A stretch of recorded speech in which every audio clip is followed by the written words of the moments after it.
आज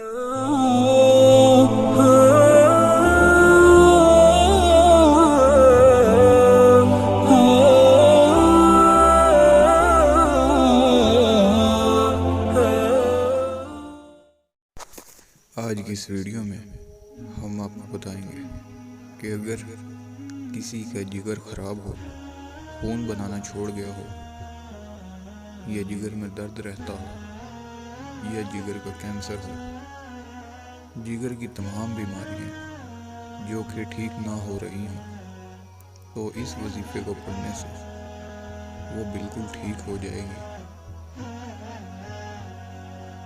आयत मुबारका है, तबारकस्मु रब्बिका ज़िल जलाली वल इकराम। जिगर की तमाम बीमारियों के लिए इस आयत को 21 मरतबा पढ़कर पानी पे दम करके मरीज़ को पिलाएं। इंशाअल्लाह वो जल्द अज जल्द बिल्कुल ठीक हो जाएगा।